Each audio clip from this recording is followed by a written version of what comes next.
Hello everybody, my name is Shoelace. I'm filling in for Xuul once again in Skyrim modding, obviously.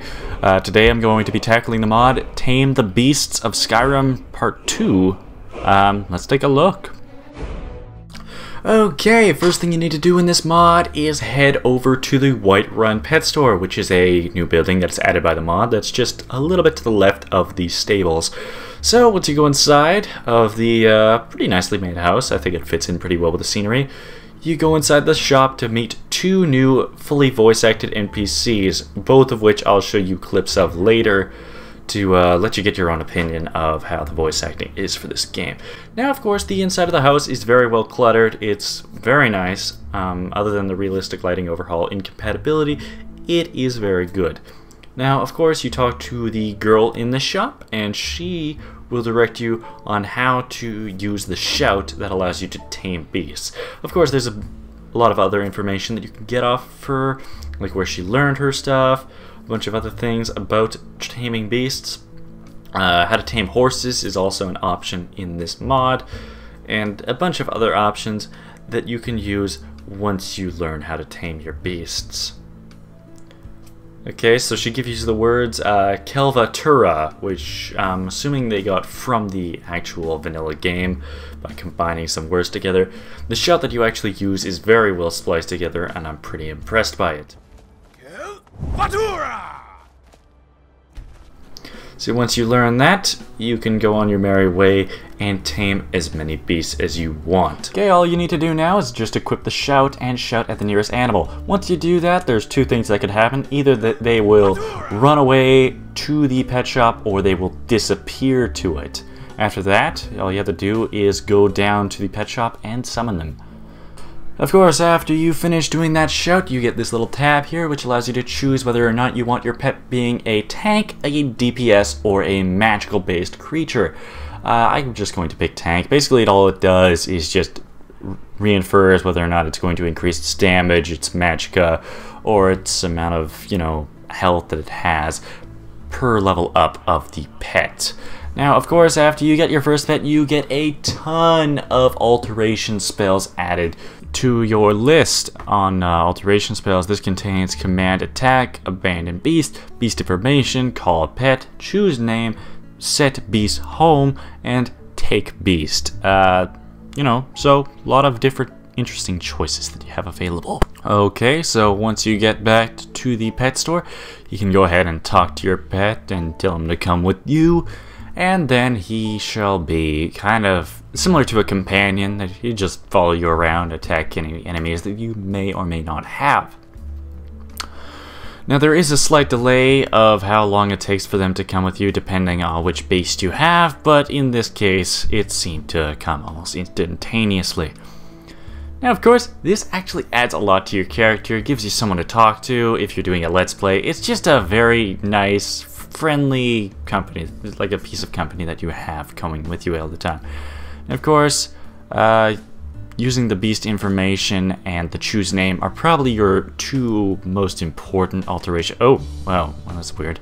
Okay, well, so obviously picking out your information is probably one of the most important things you need to do, because this allows you to see their level, health, stamina levels, how fast they can run, how much magicka they have, what gender they are, how happy they are, and their feeding meter. That's very important in order to keep up their damage, and of course their resistances and how much damage they do.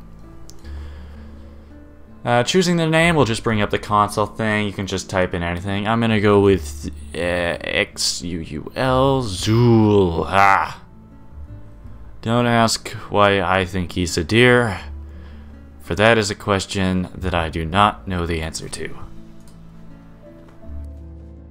Now, just like any companion who starts off as level 1, you have to be very sure that when you send your beast off for an attack, they better have a good shot at winning. So it's always good to kind of ramp them up towards your actual battles, because otherwise they're just gonna get beaten just so ruthlessly, and they will cry, and it will make you feel very sad. Of course, every single time they die, it does lower their happiness rating. So just be careful when you're sending them out to attack things. which is why using them against deadly dragons or any other difficulty mod can have some bad side effects for your pets. Now back to those two NPCs at the pet shop. Of course, I'm going to let you hear the dialogue of Melbros the Craze now. I don't really like skeevers. They stink and infect you with diseases you don't even know. But this one, it has such pretty blue eyes. And with the end of that dialogue, you now have started one of the rare beast quests that is added by this mod. Now, the first one I'm going to show you is actually a skeever that Melbros points you out to that has some blue eyes. Basically, all it does is just adds some creatures to the game with their own custom textures, and they're a little bit stronger and probably a little bit more dangerous than some of the other pets that you have available. Of course, they're pretty easy to tame once you have the option, although getting to them sometimes isn't that easy. As you can see right here, I am fighting some vagrants in the rat tunnels in order to get this pet. Of course, once you're able to shout at the pet that you have the quest for, he will immediately be teleported back to the Whiterun pet store, which is kind of a bit of a disappointment in mine. I was kind of hoping that these rare beasts would stay with you at least for a few seconds before they teleport away, so that you have an option to immediately get them, because some of these pets are really far away from Whiterun. So, you know, just an additional thought, but these pets are definitely worth it.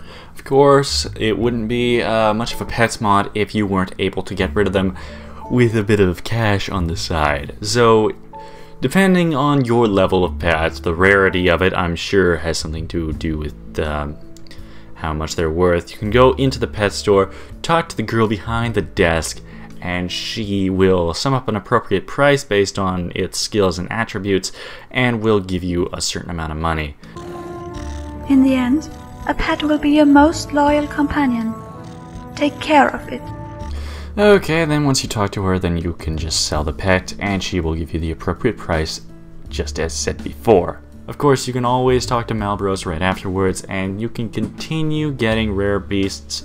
I believe the next one he talks about is some sort of wolf, but after that, then I'm going to let the mod surprise you. Now, there are additional features to this mod, including some breeding, something to do with being able to transport yourself so you can become like the avatar within your pet's body, which is useful for getting around. And it also makes non-combat animals such as rabbits a more luring option once you tame them. There's also a mechanic for dragon taming, although I am not really interested in that because for some reason that just feels a little bit overpowered. I don't think it's level based in order to get the dragon thing. I think you need to do a couple of missions first, but other than that, that is the mod in a nutshell. I highly recommend you download this thing. It has added a lot to my playthroughs. And of course, I will see you next time in the next video. I have not been Xuul. Have an excellent day.